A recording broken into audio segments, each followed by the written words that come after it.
बहुत बहुत समय पहले एक गहरे जंगल के भीतर एक अजीब पुराना पेड़ खड़ा था।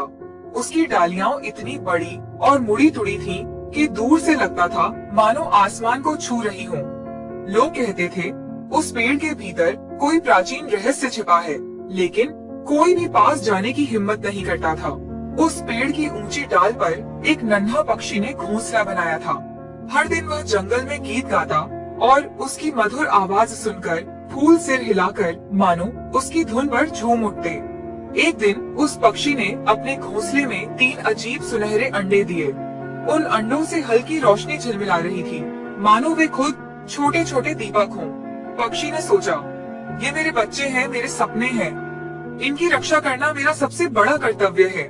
लेकिन अचानक एक अशुभ संध्या को काले बादल छा गए। जंगल में हवा गूंजने लगी, आकाश गरजने लगा, भयंकर आंधी में डालियां टूट रही थीं, बारिश मूसलाधार गिर रही थी। पक्षी रो उठा, मेरे अंडे नष्ट हो जाएंगे। उसने अपने पंख फैला दिए और पूरे शरीर से उन सुनहरे अंडों को ढक लिया। बरसात का पानी उसके पंख भिगो रहा था, ठंडी हवा से वह कांप रहा था, लेकिन उसने 1 इंच भी पीछे हटना मंजूर नहीं किया। तभी अचानक बिजली उस प्राचीन पेड़ के तने पर गिर पड़ी। पूरा जंगल रोशनी से जगमगा उठा और आश्चर्य, पेड़ के भीतर से एक कोमल प्रकाश रेखा निकल पड़ी। ऐसा लगा जैसे पेड़ भी पक्षी के साहस को आशीर्वाद दे रहा हो। कुछ ही देर में तूफान थम गया। पक्षी थका हारा आंखें मूंद कर बैठ गया, लेकिन उसके सीने के नीचे अंडे गर्म और सुरक्षित रहे। दिन बीत गए। एक सुबह पूरा घोंसला सुनहरी रोशनी से जगमगाने लगा। अंडे फूटे और उनमें से 3 नन्हे बच्चे निकले, लेकिन वे साधारण बच्चे नहीं थे। उनके पंखों में अजीब रंगों की चमक थी, आंखों में मानो चांदनी की रोशनी थी।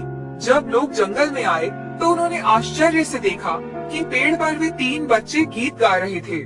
उनके गीत से मुरझाए फूल खिल उठे, सूखे पत्तों में हरियाली लौट आई।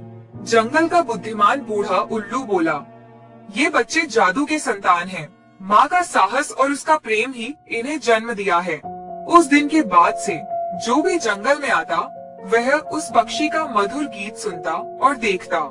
जादुई रोशनी से भरा उसका घोंसला।